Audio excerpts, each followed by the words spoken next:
Everybody get up, it's time to slam now. Come on and slam, and welcome to the jam.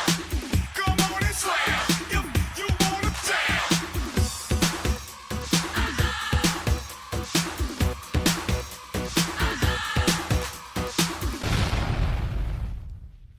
For me, the stage is not just another place.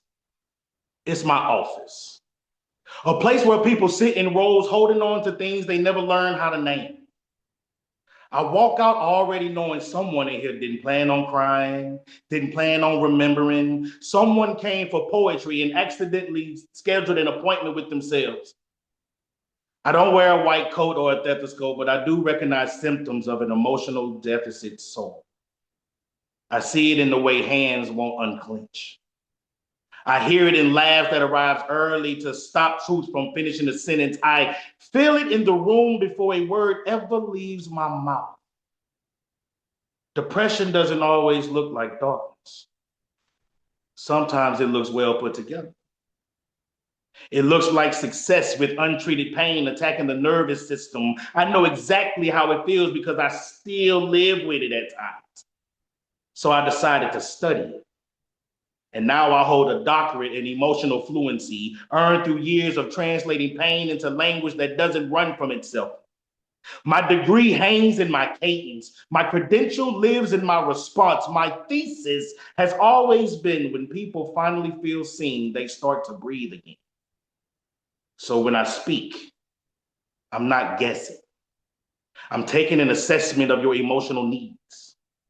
The mic becomes my desk and these lights are my examination lamps. Every pause is intentional because silence exposes what noise kept sedated. And this poetry, well, this is the medication I prescribe to you to restore sensation where feelings shut down. I measure my words in dosages. Enough emotion to surface and honesty to stabilize, but never too much the system rejects it. I know when the room needs pressure and when it needs permission to breathe. Some of you don't even realize your chest got a lighter 3 lines ago, while some of you are still resisting because healing feels suspicious when pain has been the constant. But that's normal. I don't promise cures. I promise emotional literacy. I promise moments where the fog thins and you finally see that you weren't weak, you were just untreated. This stage holds more confessions than most offices with degrees on the wall because here, nobody interrupts you. Nobody tells you to calm down. Nobody asks you to make it digestible. Here, emotions get to finish their thoughts. I speak for the ones who never had the language but always carried the weight. I write poetic prescriptions for the feelings people were told to just pray away, drink away, work away. But when the poem hits and the room goes quiet, that's not applause missing. That's emotional medicine reaching the bloodstream, giving relief without explanation. Some of you come in bleeding silently and don't even know why. Some of you just realize you weren't living, just surviving with symptoms. But that's good. That means the poem is working.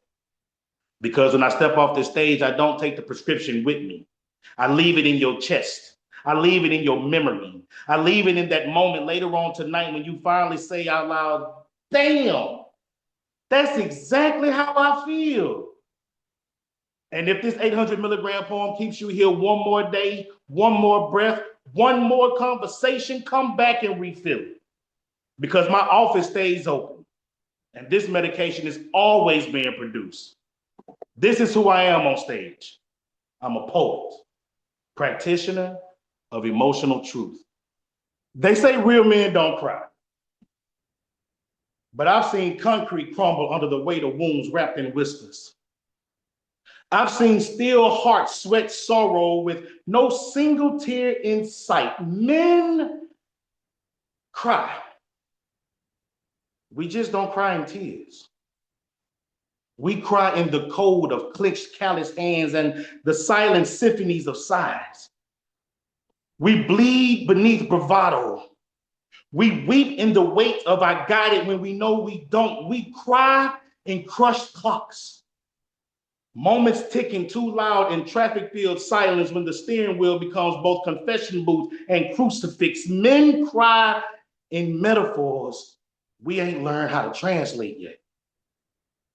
In stairs that stay stuck on ceilings at 2:46 in the morning, wrestling regret like a ghost that won't stop humming old hurts. We scream in locker room laughter that lasts too long. In chest bumping brotherhoods where vulnerability is the villain, we cry in responsibility rituals. Rent paid, garbage taken out, emotions taken in like unpaid overtime. We cry in fatherhood, in bedtime fairy tales told with tired tongues and kisses on the forehead that don't know daddy's quietly dying inside. Men cry in the muscles of loyalty, staying stitched to people who poke holes in us, then complain that we're leaking. We cry in gyms, curling losses like lightweight, bench pressing betrayals till our backs break beneath it. We cry in echoes of you good that's answered way too fast with yeah, I'm straight. But straight don't mean stable. Straight just means silent. You know, we even cry in our sleep, where dreams drip with daddy issues and lost lovers. Men cry in dry throats and drained drinks and burnt bridges we never meant to build, but after the silence stiffens and the smoke from the fake laughs clears, he breaks.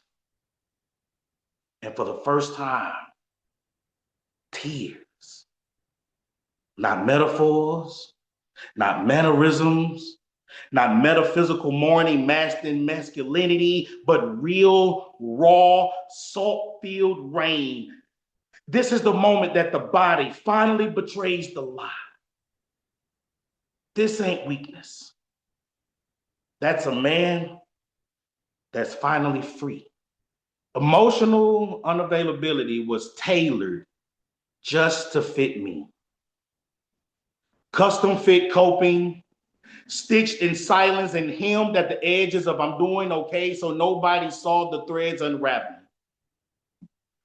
I learned a long time ago to accessorize absence. You pair distance with a calm demeanor so you can rock detachment like it's designer. But vulnerability never came in my size. I bought into the belief that love should never fit too snug, so I kept everything one size too distant, just in case feelings tried to hug too close. It was a protection type fabric woven from don't get too attached, thread count too high in pride with not enough elasticity for I need you. And I wore it everywhere. Outfits of I'm straight when I was wrinkled and worried, draped in I don't care like a jacket that hid my trembling hands. I was walking runways for winter collections called Cold Shoulders, serving model type looks that said I can't be touched while silently begging someone to prove that wrong. The thing about habits is that you don't realize they don't fit anymore until you try to breathe while wearing them. And lately, this emotional unavailability has been feeling a little tight. Like intimate conversations, catching the collar, choking at the neckline, like every I'm fine button up too close to my throat. I tried to wear it one last time. I stood in the mirror. I tried adjusting the narrative, telling myself that it still fits. But the reflection started speaking in alterations and said, you can't wear this shit no more. This was never in your size to begin with. You shrank yourself so that you can stay inside it. So I started unthreading, pulled at the seams of my silence and let the fabric of my fear fray in my hands. And for the first time, I stood there naked, not dressed in distance, not cloaked in control, or even tailored to survive what I no longer lived in. And yeah, it felt unfamiliar. But I'm okay with that, because so does all new clothes.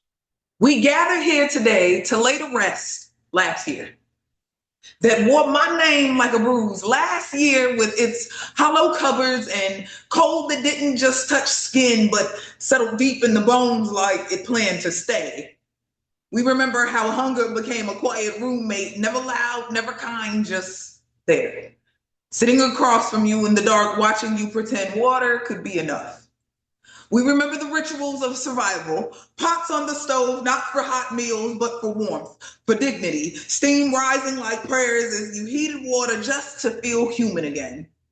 We remember the boarding houses, those thin walls that held too many stories, too much noise, too many ghosts disguised as men who carried bottles like they were lifelines and spilled their storms into shared spaces. Drunk uncles, borrowed family, friends that turned into lessons, the kind you don't forget because they carved themselves into your instinct. And you learn the hard way that not everyone you can live with is someone you should. We remember how you shrank yourself to fit into survival, how you made silence your shield, how you counted exits instead of blessings. But we are not here to just mourn last year. There was something that refused to die. We honor the part of you that kept walking up, that kept waking up anyway, that kept choosing breath when everything around you felt like suffocating. We honor your hands, tired, empty, shaking, but still yours, still building something out of nothing.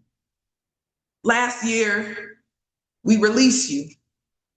We bury your cold nights, your empty plates, your borrowed spaces and borrowed people. We bury the versions of you that had to survive like that. And as we lower that year into the ground, we say goodbye in sorrow. We say it in quiet defiance. You didn't take me with you, because standing here now is someone who made it out, someone who learned, someone who endured, someone that was never meant to survive and did it anyway. Today, another conspiracy reported on IG, my invaluable source of headline news, taken straight out of Inquiring Minds Want to Know. Unbelievable reports said that the COVID vaccines contain parasites programmed to reproduce themselves in one flipping big-ass science project created inside of us, mere mortals, mutating into a web that will create a new nervous system that may shut down our own or work in symbiotic relationship. Who really knows? It's all part of the fun, guessing game of let's just see what happens, making us all candidates for these new sleeve bodies if anything happens to the old one, right? A replacement improved dream body 2.0. Who wouldn't be on board with that? Like getting a new car when the old one is not so shiny and starts to show signs of wear and tear. What could possibly go wrong there? We will live forever, goddammit. Wait, did God damn that? Oh well, we're all playing God now, so who cares, right? Maybe we will all be schizophrenic, having more than one personality, and who knows how many voices will be ringing in our heads. The voice that is loudest now is the one who said, "Why didn't you put up more of a fight when the job insisted that you get that fucking shot?" Not once, but twice, and third request you finally refused. I can only hope that my body is strong enough to fight off that invader. Under a microscope, the thing inside me looks like Audrey 2, one eye slow blinking at me. What is it thinking? What is it doing floating around in my DNA? I feel betrayed again, bamboozled by the puzzle pieces that be trying to kill us. Screw you bastards, I'm so sick of being screwed over by these fascists. They're millionaire megalomaniacs with many murderous tendencies, maniacal mechanizations making movies about reality, killer microscopic robots injected into our bloodstream, poisonous rivers, lakes, streams, food sources. They insisted it's us against them. They never thought for 1 minute it could be any other way. They only ever had evil intentions, and their existence was an abomination, a declaration of war on humanity. With friends like this, who needs enemies? I am not a weed smoker. I do consider myself weed adjacent, though. And there's a question I need to know the answer to. Who decided to call weed a weed? A weed is any plant that is growing where it is not wanted. Or to quote Ralph Waldo Emerson, a weed is any plant whose virtues have not yet been recognized. Is not the dispensary of a plant that dispels the nausea and appetite suppression of cancer medications worthy of being deemed virtuous? Tell me, who decided to call weed a weed?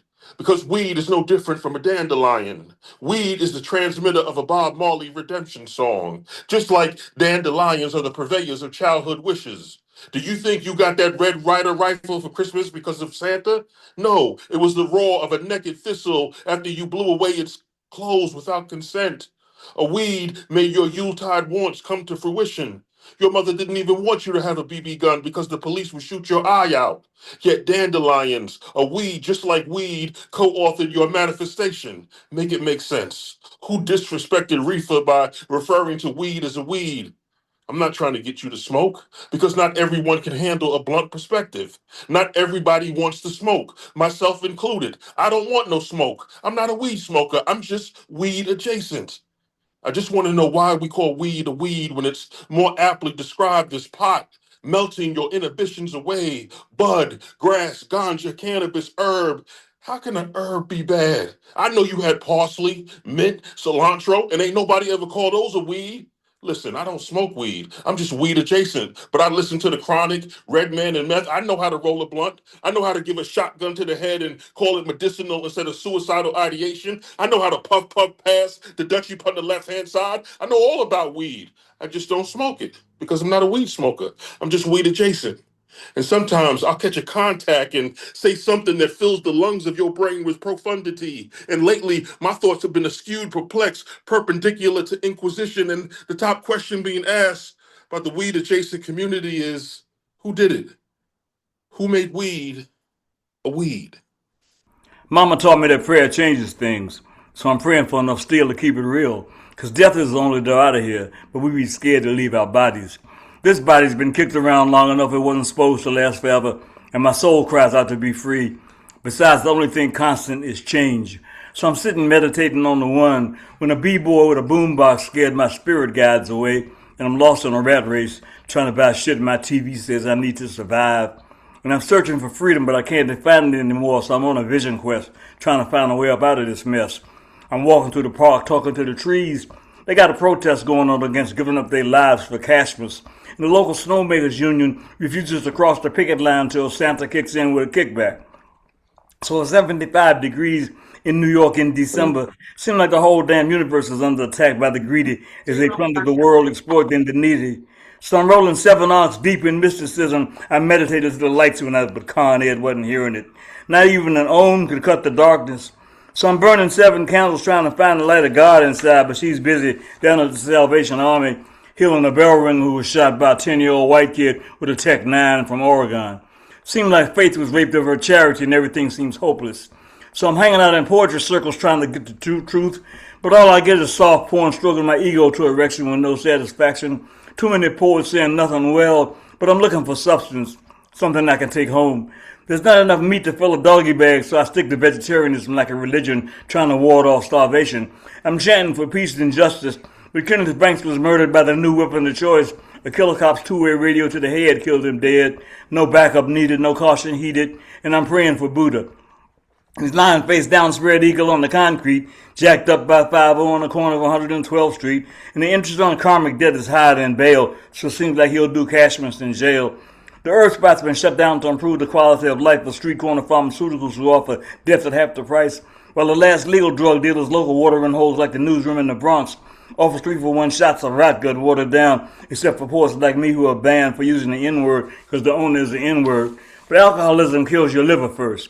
It's easy to collect from the taxes of the dead, so I scream out other obscenities instead, like poverty plus ignorance plus imperialism equals fascism. But justice turns a deaf ear to my fears, so I'm looking for a detox, for Jesus addiction. But the offering plate gets in the way because organized religion is big business, but nobody tells the poor as they pay and pray for more salvation from this hell we are living in.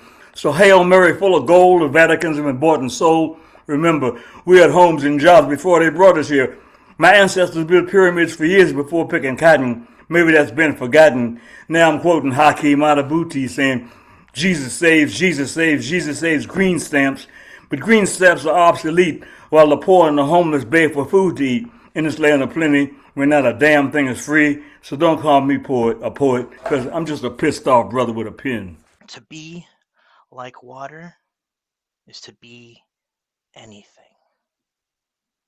To be like water is to be free flowing, to be under the sun glowing, expressing ripples of energy, showing the aura of our being, knowing the textures of our souls, bestowing an honesty that leaves us glowing without bioluminescence. To be like water is to be cleansing, to be able to wash away the tensing vibes in the spirits and condensing trauma into understanding, sensing what is relative, and commencing affirmations into actions, thus dispensing wisdom and assistance through empathy.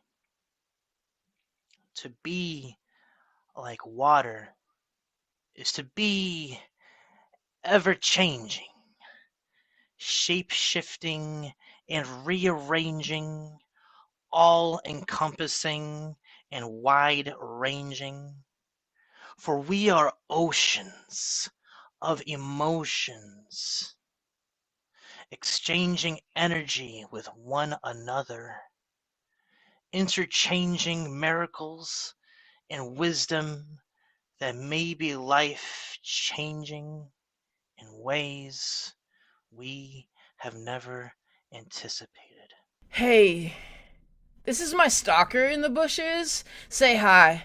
Don't be shy now. You had all that mouth in the comments and all that courage in the group chat and all that bass in the burner account, but now you're crouched behind a shrub like a wild bitch with Wi-Fi and abandonment issues and I'm supposed to be scared?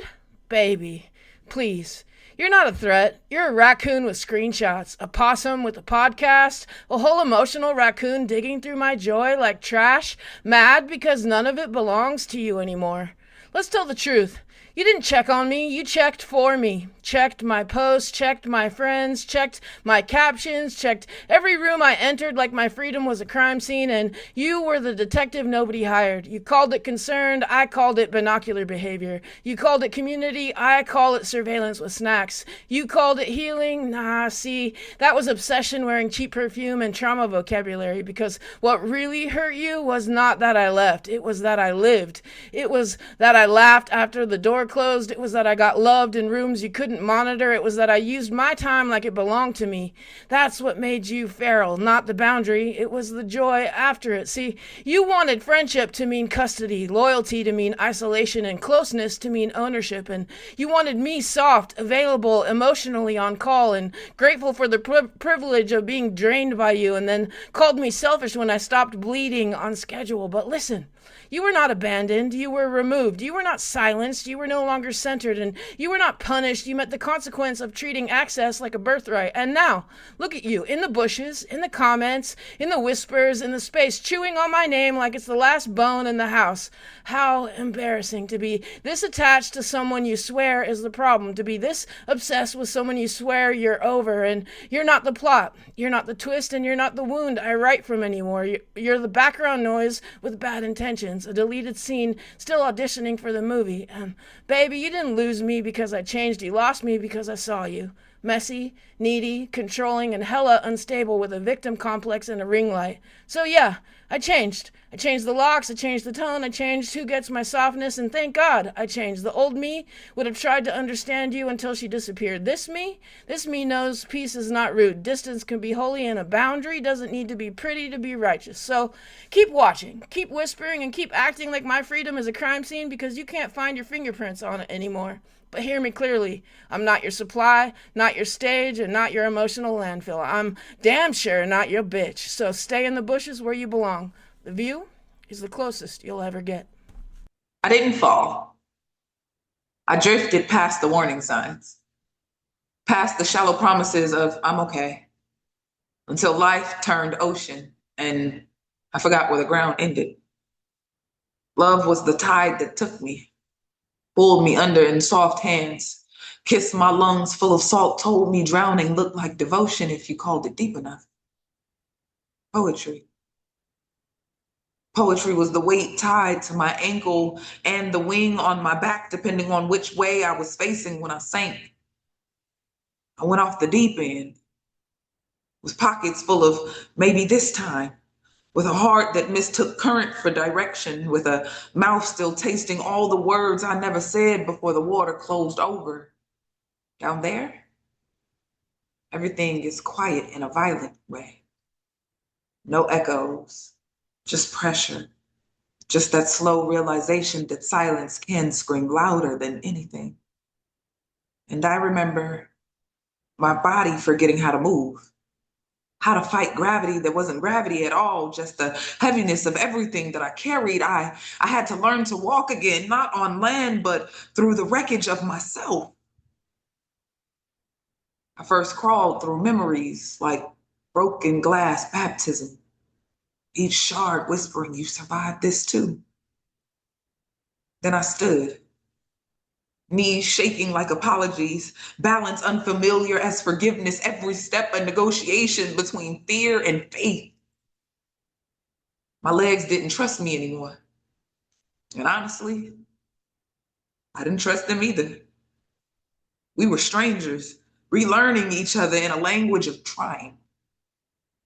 Love found me again at the shoreline of my healing, not as a wave this time, but as a question. Will you still choose depth if it doesn't try to drown you? And poetry, oh poetry, it sat beside me like a witness, no longer dragging me under, just tracing circles in the sand, waiting for me to decide if I was ready to swim or simply stand. I still lean sometimes, still feel the pull of the deep end calling my name like it knows me, and it does.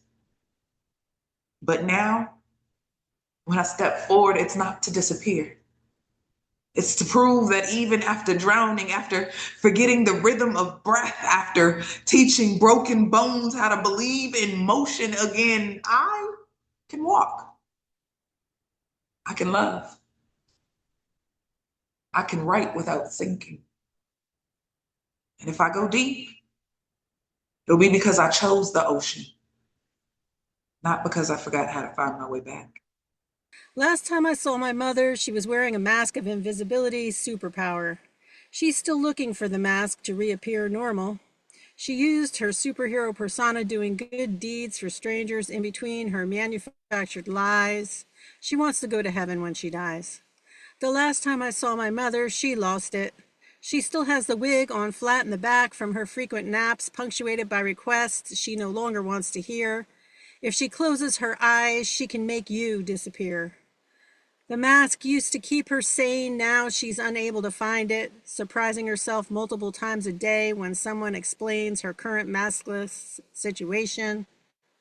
At sundown, my mother has incurable dementia and failure to thrive, pills keeping her alive, and her elderly husband, who's frequently in hospital, retired. His mind, body no longer cooperates. She's still a hero in her own mind, thinking she is still his caregiver. When she struggles to recall why she took out the brownie mix again, repeated trips to the pantry as the boxes pile up on the counter. We recently got in some help to reintroduce her to herself. Her husband needing more care than she can provide, the marriage suffers as they frantically try to survive, searching for themselves, wearing personas visible only to themselves that allow them to be whoever they imagine to be, possessing the ability to dance again and wearing the mask that allows them to remember when they were happy. Before I knew what life was, I existed not as a physical, but as an embryo. I'm reforming the old to make a way for the new. I'm reborn waiting to be transformed because I was born in chaos. Before I knew what scent was, that became second nature, like my first breath coming out of a womb. They said it was going to be hell on earth, but they didn't tell me we was going to be at birth. I fought for my survival the day of my arrival. I didn't know life would be my rival, but I still survived. That made me realize I had a fight in me that I knew nothing of. Therefore, if anyone is in Christ, he is a new creation. The old has passed away, behind the new has come. I had to learn how to isolate, like personal confinement. I understood the assignment. And this is the part where I talk to myself. Janiyah more, you wanted more, but you settled for what was in front of you. You had a ton of you. I almost lost respect for you because you allowed people to take advantage of you, like governor assisted for existence. You let people talk down on you, and you just took the hurt. You would have gave anybody anything, but they took the shirt. What left you in so much pain, you decided to take a perk. The reminiscing of a church. I want you to be strong, but somehow you took the Rico route by staying silent. I wasn't asking you to be violent. I wanted your voice to be valid. You had so much talent, but you rather throw the talent. So this is the challenge. Let your voice roar like a lioness, protect her kingdom. Time for you to break out of your shell and show the world how beautiful you are. Never hide your scars, that's a part of you. The struggle is necessary. Without the cocoon, you will never find your wings. And don't you see how beautiful they are? I flew away with my yellow wings. Let people know who JaniayaOnFire is in a spiritual form. On hard times I rise, not by might, but by faith. Keep pushing, you got this. My scars are my testimony. When they heal, show the people what you are going through. God created you just the way you are. You remember Simba wasn't afraid of a scar. He healed the brokenhearted and binds up their wounds. Let everyone know the story of you going through suicidal and how this had impacted your life tremendously. Want people to learn from my story.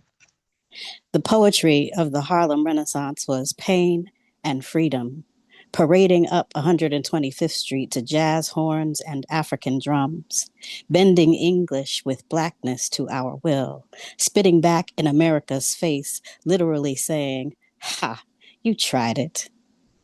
You scraped our native tongues, and yet we Langston, Gwendolyn, and countied all up and through your literary canon. Take this revolution. And here we are, 100 years into the future, where the spirit of those poems find us revolutionizing the sunrise, penning self-awareness as we decolonize the next 100 years. I am a lighthouse pretending to be fireworks who identifies as a lighthouse. That is to say, I have a hard time believing I'm shining right. Find myself thinking maybe I need more razzle dazzle when long and steady seems less than spectacular, even if it is needed by someone in the distance, trying to find their way. I've been known to betray us both with fits of imposter syndrome. I don't know if it's possible, one without diminishing the other. I was made this way, or is this the consequence of indecision? If I choose me, will I truly miss the other? Will I be giving up a part of my purpose? I analyzed every speck in eternity, searching for that one glint of strange magic, somehow hoping serendipity would align, perfectly weaving us into the stars of Cassiopeia. I explored every possible outcome and still find no logic in the universal laws of fate. None that could ever explicate the invisible force that draws us together. In fact, it seems more like that we have always been two pieces of a singular thread, orbiting the same loop in every life, eventually meant to arrive at one unique moment. Yet sometimes we never arrive, or simply just aren't ready to greet the occasion, and it softly fades through the hush into a distant moment or another lifetime. Still, the 2 points of our soul will meet again, revolving the same hoops of destiny, finally drifting into the right instance, colliding head on, forming a singular soul. The once glint specks of strange magic now blaze a single soul across the vast darkness, till each piece of our cosmic puzzle are forever stitched into its own and into its own constellation. It's in the way we switch, blade under tongue, baby on hip or piggyback swaddled, walking in pairs and footsteps in sync like menstrual cycles. It's in the way we puff, puff, pass, have a whole conversation in passing with just a head nod. It's in the way we quote movies, sing song lyrics incorrectly, stretch a buck, spend frivolously, and hold contradiction near and dear to our bosoms. It's in the way we don't talk about death sentences in public and truncate them down to coded phrases. I heard so and so got that house in Virginia. It's in the way we celebrate our lovers before the world and how we season food with a hand that only obeys the ancestors. It's in the way we lace sneakers, get our kicks, stomp water bugs, and only go Dutch when it's double. It's how we do it when the Montel Jordan song comes on. It's in the way we say our ABCs and make 5 letters into a single word. It's in the way we LMNOP and humpback and root for the whale and Moby Dick. It's in the way we haphazardly chop onions and consider shallots bad and bougie and say bread and butter when splitting the pole. It's in the way we cuss and code switch, and if you know, you know. It's in the way we look at a string of jumbled nonsensical letters and know exactly what it means. It's in the way we refuse to explain ourselves. Say no more. Say less. I said what I said. Some say I'm rhetorical, not metaphorical.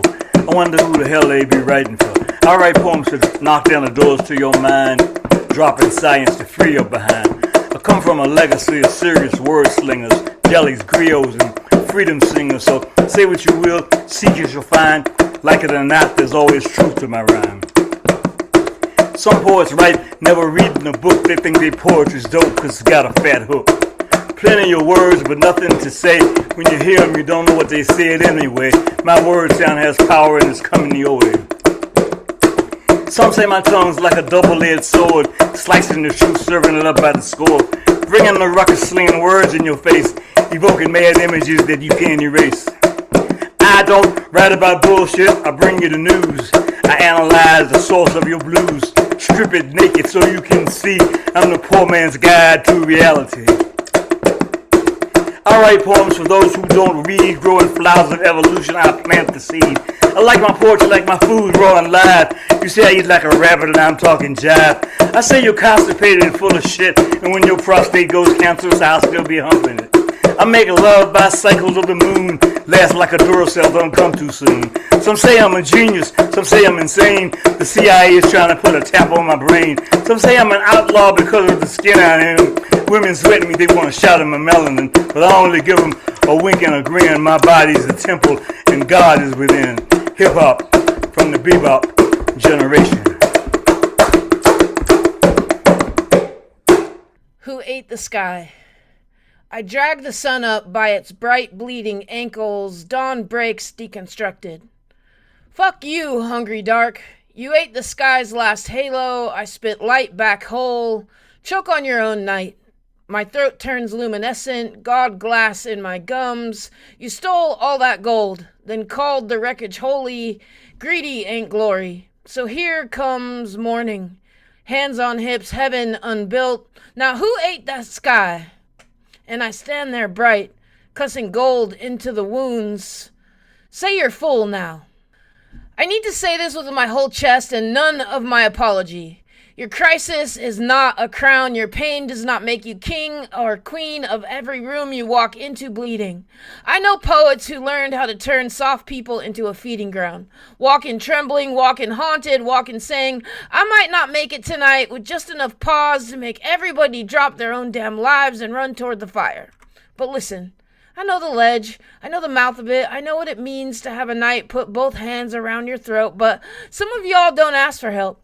You build a stage out of everybody's panic. You learn which words make the room flinch. You learn how to say goodbye like a fishing hook. And when the first rescue doesn't taste big enough, you up the ante. More doom in the status, more vague little death notes dropped into everybody's Tuesday like a grenade with glitter on it. And then here we come, poets, caretakers, overfeelers, people with childhoods that trained us to hear danger through 3 walls and a closed door. We come running again, with our sleep half chewed, with our nervous systems fried, with our own grief still sitting in the sink unwashed, because we're terrified that if we don't, your body will become our fault. And that's the trap.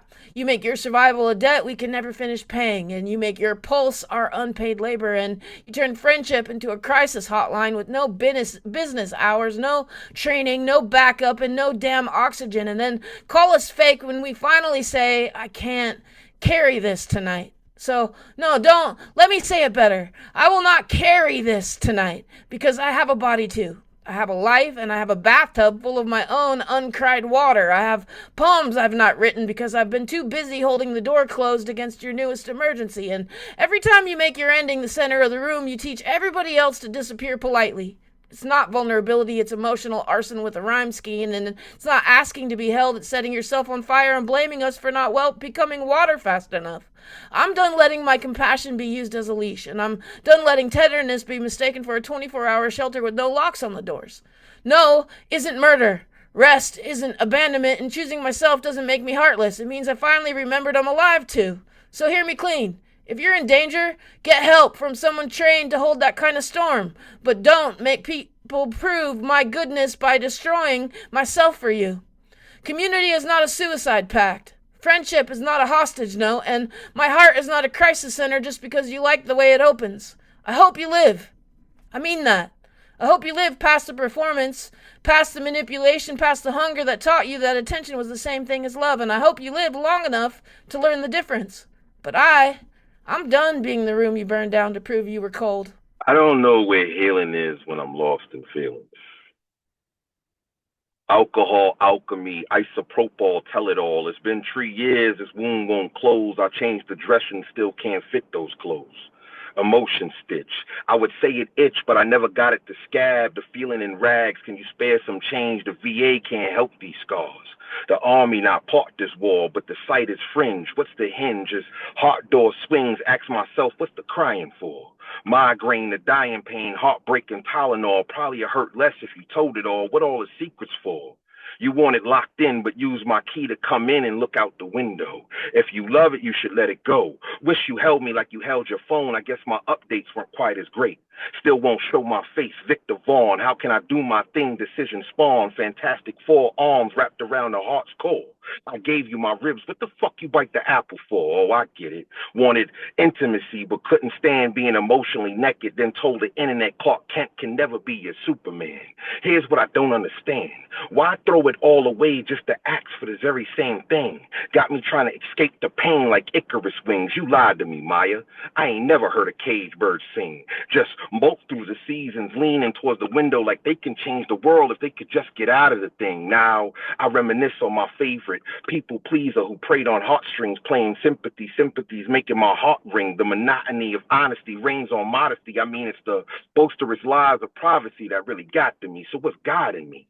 If love is blind and braille tales got emotions waiting to exhale the next time I see the light. Gift wrapped in darkness is the daydream of the first meeting night. Street lights and bourbon crown. How's the conversation sound when no one is around? Can you whisper a little louder? I'm trying to drown the sound of my own despair, because no matter the direction, your heart in the rare view of all parents looking up from a pew is overdue. Alter the pursuit, you are my siren. Now therapy police my odyssey. Fun fact, your touch has stayed on my skin. So random goosebumps or hiccups in my sobriety, a punch-drunk love that had me stumble through the same parking lot the first talk. Truthfully, it'd be easy if there was a void, but you're still there and I still care, but I won't dare. So any woman that see this heart is rare air and smells of the same beach whose sands rubbed your feet. Never thought I had to see you as D-Day. But these days I see rough seas that's hair not brushed, as cigarettes crushed between lips you used to kiss, and as ashes flicks to chase the wind, my mortal sin is willing to die so you can live so much when you're my one and only. Because like many a day with you, I'm still lonely. And I still cry. And I still try. to plead with the sky for the why you keep behind your eyes. This cougar of a Nintendo Entertainment System hungers for something inside her. She wants something with the right game, something that clicks, something that fits just right. The gamer, the Nintendo's longtime partner, whips out a copy of Blaster Master and fills her insides raw. The gamer pressed on the Nintendo's clitoris, the power button. That's her turn on, and attempts to get things rolling. First attempt failed. Time for a little foreplay.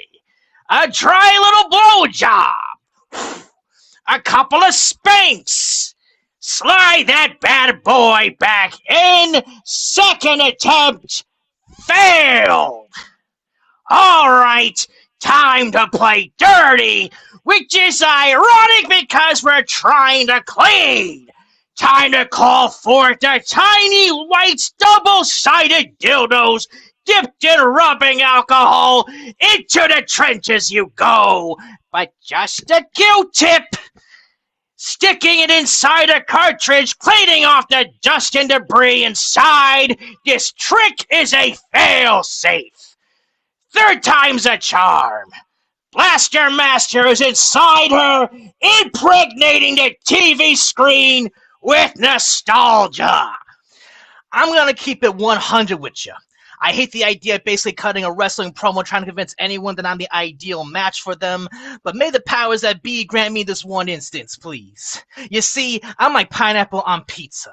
Cheesy and a bit of an acquired taste. Conceptually bizarre at first, but actually pretty damn fine.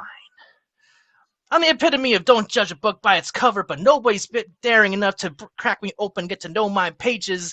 But I don't want anyone, just anyone, to break into my spine. I want your attention to be mine. I want to open your mind to the idea that I'm the perfect meshing of intelligence, insanity, intimacy, and safety. That I'm an ultra rare find, that I am one of a kind, that I am one of one, that I am the one. Acknowledge me how my heart acknowledges you as its tribal chief of wholesome mischief. Dig. Allow my own actions the opportunity to echo my authenticity. Allow my abilities the opportunity to prove my dedication. Allow me to be your Swiss Army knife, love, sharp, multifaceted, and full of wit. Allow me to be the opportunity to shape shifts for you as you see fit. When it comes to commitment, I'm all gas and no brakes with it. Yeah, I mean, like, if you're unable to see what level of potential we carry, allow me to be your paradigm shift into happiness when you are alienated in anxiety and in need of a friendly face or voice, baby. Allow me to be your grounding mechanism, smoothing out the schisms, shutting off the static in your mind. When you are feeling sad or mad, it's been a while since you've seen your smile. Allow me to be the GPS that pinpoints exactly where it can be found and where it can be safe and sound. Allow me to be the drummer in your heart going to a Dyer's Eve frenzy with double bass pedals bumping and pumping and all while moving and grooving you in ways you didn't see coming. Allow me to surprise you with a little something. Dig.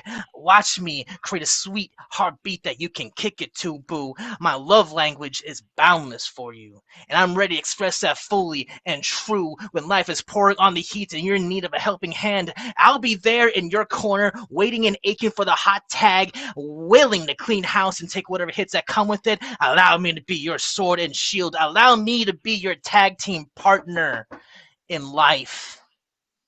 When the world is treating you dead body cold, may my words warm your soul from the inside as hugs and forehead kisses warm you from the outside. Allow me to be your emotional and spiritual snuggie. Life has many doors. Allow me to be the master key that unlocks all the doors that tickle your fancy. The last thing I want to do is waste your time. So allow me to be time well spent. This ain't just another poem. This is a heartbeat skipping under the weight of wounds passed down like secondhand shoes and survival tips. This is my memoir, A black book of brokenness written in the dialect of disappointment, translated through trauma and edited by endurance. I've been breathing borrowed air since the beginning of my being. Born with my grandfather's silence and my mama's overworked spine, being raised on black boys don't cry, so wipe them tears before I give you something to cry for. I had to learn to grieve inside of clenched fists. I learned to swallow every pain until my insides turned to acid and my smile was just a bandage on a bullet wound. They say broken crayons still color. But what if you never got to be the picture? What if you were always the outline, always the sketch that scribbled over and never finished? I remember when my voice cracked for the first time at 12 and my innocence left right along with it. I was too old to be viewed as safe, too black to ever be considered innocent. I walked into stores and watched white eyes trail behind me like ghosts of stolen freedom. I learned real young that you gotta shrink yourself in some rooms so they don't fear you, but grow yourself in others so they don't forget you. The first time I saw a cop, I didn't see a hero. I saw a gun, a badge, and eyes that saw my skin as a weapon before I ever held one. Life by then had already shown me that America ain't got room for both blackness and boyhood because one always dies too early. I watched my brother bury his joy beneath his jawline with a 38 special type certainty. I watched my best friend take a job just to feed his daughter and lose himself somewhere between graveyard shifts and broken dreams. I watched a preacher preach healing while he himself bled in silence. I even watched my mama cry when she thought I was asleep. Pretended not to hear because I didn't know if a hug could hold her world together. Why y'all always angry? Why y'all always rapping about pain? Why y'all always marching? Questions they keep asking as if joy was ever handed to us without clawing through concrete to reach it. This black book of brokenness ain't just for me.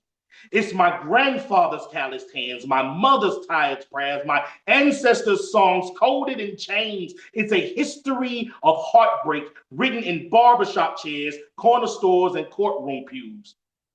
But broken don't mean busted. Broken don't mean finished. Sometimes God lets you shatter just to rearrange the pieces into something better. I ain't ashamed of my tears no more.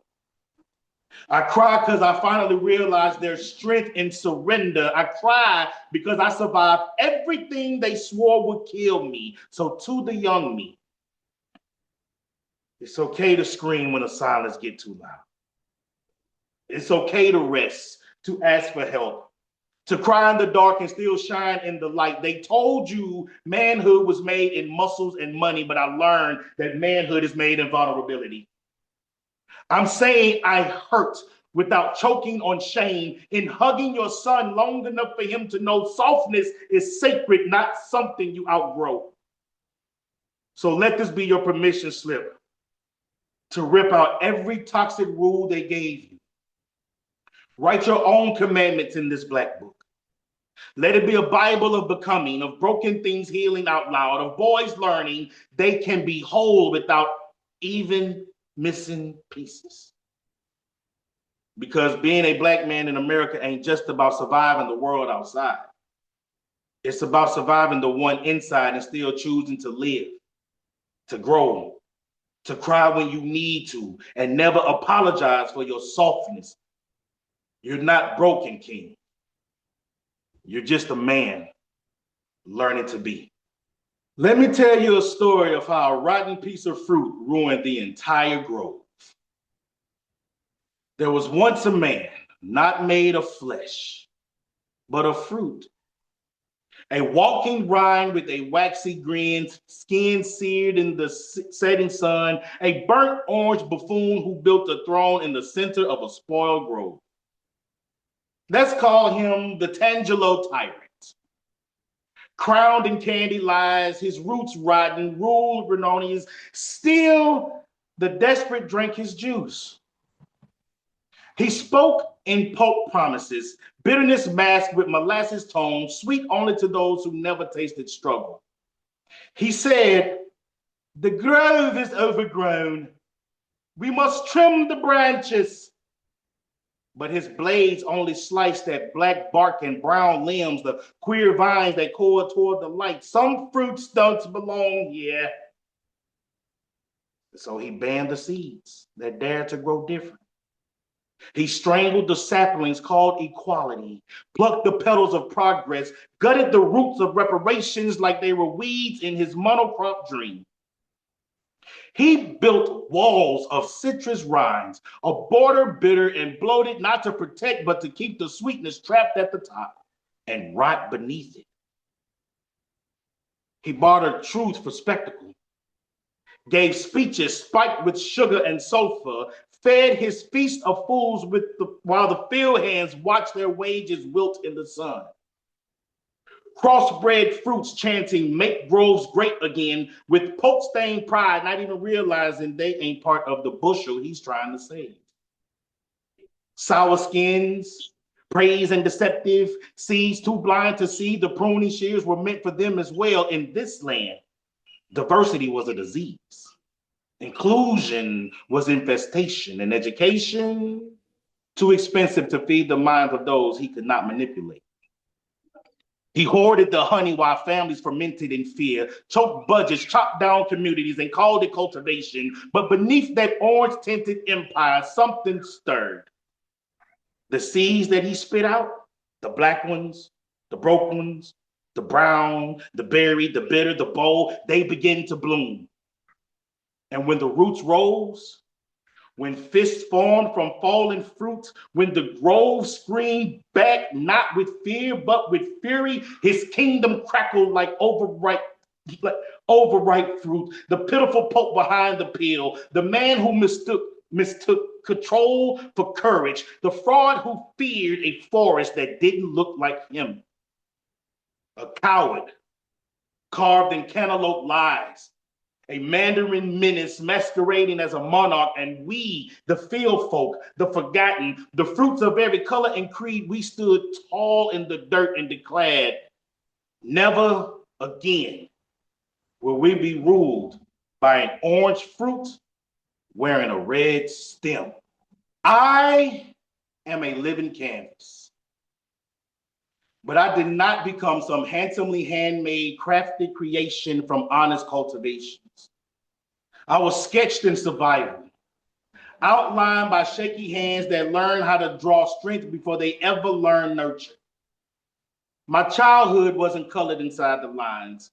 It ran off the edges of who I was supposed to be, turning discipline into distortion. And my scars don't sit quiet. They speak in textured layers. Thick strokes of you made it over thin lines, but you almost didn't. I am a walking mural of moments that tried to erase me, but I kept repainting myself with whatever pieces of peace I could grind together. Healing for me ain't never been pre-rolled. I had to break down everything myself. Habits, people, versions of myself that kept lacing my lungs with lies. Rolled truth between my fingers, even when it was sticky with accountability, still lit it, inhaled, held it in my chest like I was trying to understand why it burned. Welcome to the gallery of my mind. This is where memories are framed in smoke stains and smudged with fingerprints of people who touched my life, then disappeared like loose ash in the wind. This section over here is the I Trusted You collection, but please don't get too close. All those items are fragile. Excuse me, there's absolutely no need for you to go that way. There's nothing of value in that room. That's where I keep the nights I had to talk myself out of becoming everything that hurt me, so it stays locked because the tour of my breaking points are not for display. Then there's the parts of me I used to sweep off the table like they didn't matter, old habits, half-healed wounds, decisions I replayed until they turned into loops of regret that I used to call baggage. Now I call it sacred due to evidence of every emotional residue that almost made me fold. I didn't let life reduce me to doobies and empty wraps. I learned how to gather it all and create something from the clutter I could actually sit with. Now when I look at myself, I don't see chaos anymore. I see composition.